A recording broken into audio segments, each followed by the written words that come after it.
Hi everybody, congratulations, you made it to our last unit in health. In this unit, we're going to cover the digestive and urinary systems and also learn about fitness and nutrition. We're going to start with the digestive and urinary system. So if you have a printer, that's great. You can print out your notes, and if not, you can take notes on your own piece of paper. Either way works. Make sure that you get some coloring supplies, as always, just like we did in health class. And pause the video right now to get your supplies. All right, so let's get started. So the notes look like this. And I'm just going to run through them with you. The functions of the digestive system, the purpose, the job is to first break down our food and then pass it into our circulatory system. So you truly are what you eat, and the food that you eat gets broken down and it becomes new cells for your body, and that's the whole reason that you need to eat healthy. In the last unit, you might remember a picture that looks like this. So we looked at nutrients being in the bloodstream and being delivered to body cells. So one example is calcium. When you put calcium in your body, calcium is a mineral or a nutrient, and then it's delivered primarily to bone cells. And then upon the body needing calcium, the bones actually release it back into the body, into the bloodstream for delivery to the body. Okay, this wacky picture is just showing you the pharynx, the throat area, and we know that air goes towards the lungs and food will enter into the stomach, and then this is my picture of the intestines. So there was a structure that we learned in the last unit that when you swallow, it will actually close off your lungs so that food will pass into the esophagus. And if you can name that structure in the comments below, the first 5 students that do that will get some extra credit points if you correctly name this structure. And then your voice box actually, your vocal cords are going to be below this. So we don't want food going through our vocal cords. So this is just kind of a exaggerated image because they're obviously not side by side inside your body, but I just wanted to quickly review that it is kind of the same zone for where your food goes. Okay, moving back to our structures.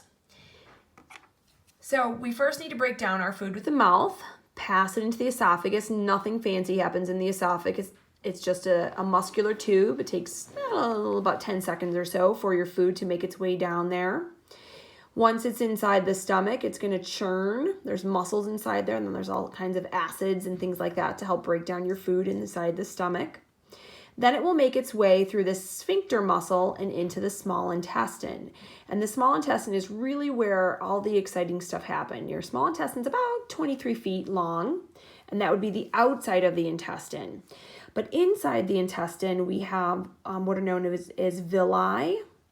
Some people will call them villi, and they are microscopic structures that allow your nutrients to enter into your bloodstream. So this is where you're going to need your coloring supplies. In real life, your villi looks something like this, which is kind of creepy, but that is true. On top of your villi, you also have these things called microvilli. And once again, this is increasing the surface area. So sometimes you'll hear things like, oh, my intestines are miles and miles and miles long. Well, not the organ. The organ itself is only about 20 to 23 feet long, but when you measure around every single one of these, you're getting a lot of surface area. Okay, so what I'd like you to do now is grab red and blue, and I would like you to draw capillaries inside the villi. All right, and then go ahead and do that on the bottom. I already started my picture. So we need to get nutrients into the bloodstream so that the bloodstream can deliver them around the body. The example I used before was calcium.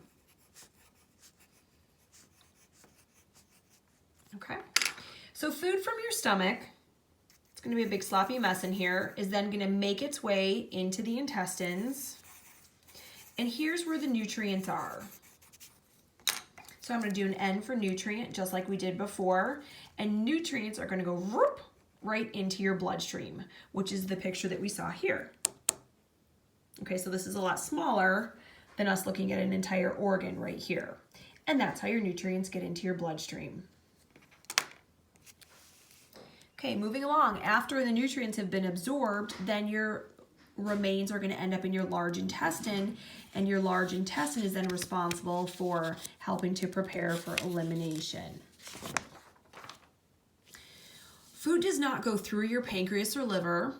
these are both what we call like organs that aid in digestion or helper organs. So the pancreas is going to make enzymes that basically squirt into your intestine to help break down your food. And then your liver is basically a filter, filtering your blood, storing things that your body needs. It's a huge organ. It's actually the second largest organ of your body, the largest being your skin. All right, and you can pretty much guess that the way that we care for the system is eating good and drinking plenty of water. And then down to our problems, we have diarrhea and constipation. So diarrhea is when you have loose feces, and the whole point of learning about this is that your large intestine doesn't absorb water, so it's important to drink plenty of water when you have diarrhea. Drinking plenty of water doesn't give you more diarrhea. You guys should know that. When you drink a lot of water in the summer, you just go pee more. Okay, and then constipation is when it's way too dry in your system. And so there's lots of things that can cause that to happen. Pretty rare for teenagers to have constipation issues because you guys are pretty active. All right, then go ahead and put your video on pause so that you can see how to color in your diagram. So there you go. I tried to outline all the different structures on here. Things are very layered inside your body, so that's where the pancreas is. You can see your esophagus kind of takes a little turn right over here. Your heart and your lungs are going to be up here. That's that blank spot up there on top. Okay, so moving along to the urinary system. So the job of the urinary system is also to filter your blood. So as blood is moving around your body, you can go ahead and color these in. Blood is going to make its way into what is known as the renal artery and renal vein that leads into your kidney. So I drew the heart up here just to connect to the last unit. So blood is going up towards the heart. This is the inferior vena cava. And at the same time, blood is going down from the heart into the aorta and then splitting into your legs. So we know red means oxygenated blood and blue means without. So just like we had the pulmonary arteries and veins leading into the lungs, we have the renal arteries and veins leading into the kidneys.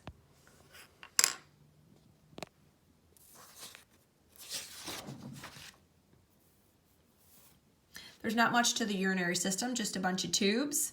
So we have the ureters that lead out from the kidneys, the bladder, and then the urethra.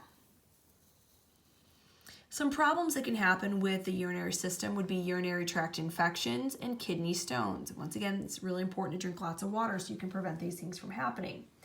Just like we learned with the last unit, right is on the left is on the right, because we're looking at a front view. So this is the right kidney, this is the left kidney.